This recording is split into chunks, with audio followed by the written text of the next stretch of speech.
Good morning. Distinguished guests, ladies and gentlemen, I am delighted to welcome you all today to this conference. Let me begin by expressing my special thanks to our conference co-hosts, President Adam Pozen of the Peterson Institute for International Economics and President Jung-Taek Hyun of the Korea Institute for International Economic Policy, and to the panelists, Swiss National Bank Governor Thomas Jordan and Bank of Israel Governor Kanit Flug, and to Professor Olivier Blanche. I would also like to express my sincere appreciation to all of the session speakers, moderators, and discussants for their contributions to this conference. As the global economy has become more integrated, the external effects of changes in the economic conditions and monetary policies of major countries have become greater than ever before. These effects are greater, particularly in small open economies like Korea. And so, I am very pleased that this conference, co-hosted by two outstanding think tanks in the area of international economics, provides an opportunity to discuss the challenges faced by small open economies and the appropriate monetary policy responses.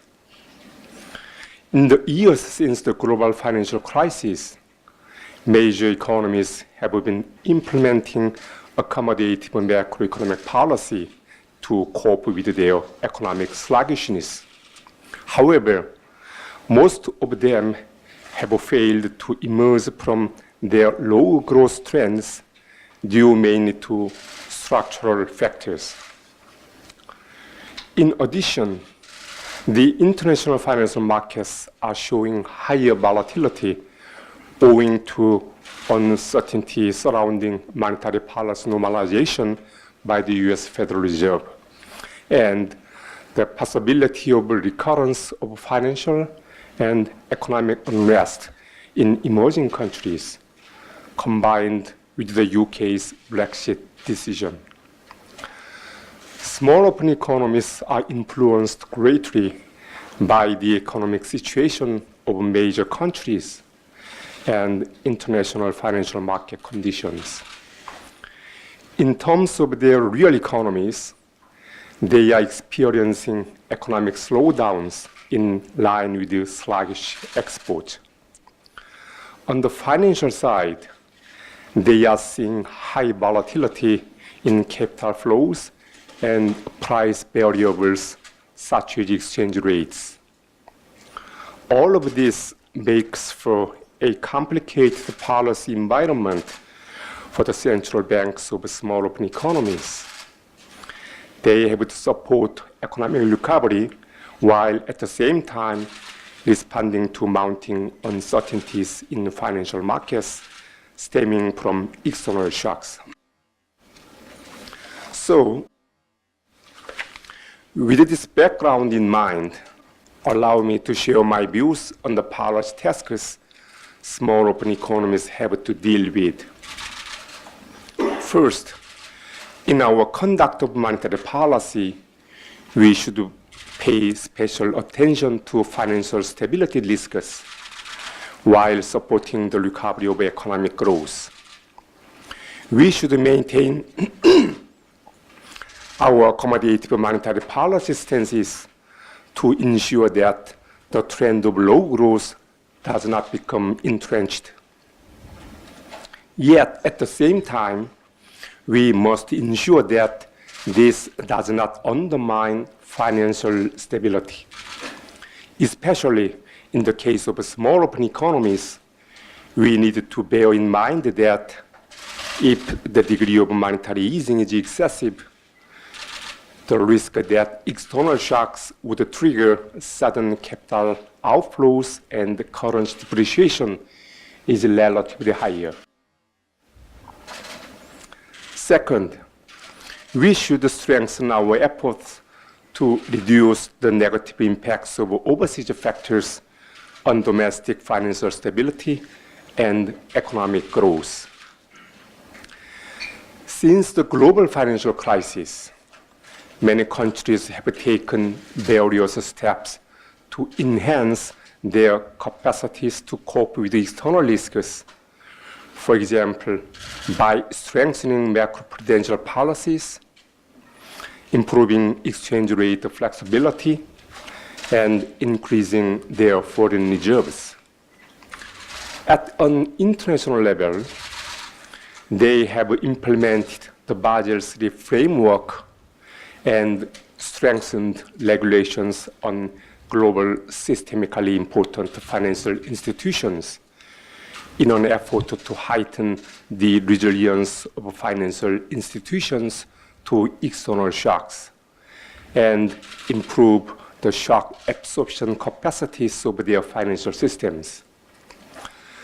Through this conference, I hope that we can share what we have achieved with these policies and what we have learned from them.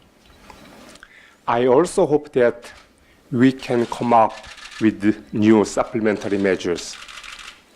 Third, we need to continue to pursue international cooperation to expand financial safety nets.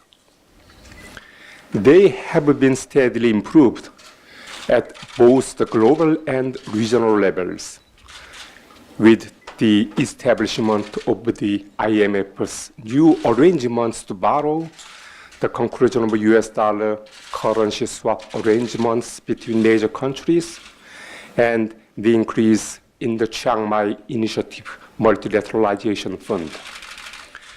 Going forward, we should continue our efforts on international cooperation for stronger global financial safety nets.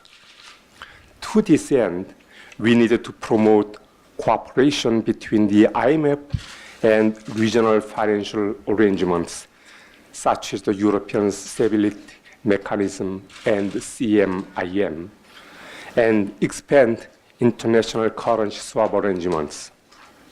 Finally, I would like to emphasize the necessity of structural reform. During the global financial crisis, and even after the crisis, we have witnessed numerous instances in which countries with strong economic fundamentals rapidly overcame external shocks. A great deal of research shows that structural reform involves difficulties in the short term, but in the medium and long term, it enhances the efficiency of resource allocation and accordingly has positive impacts on employment and economic growth.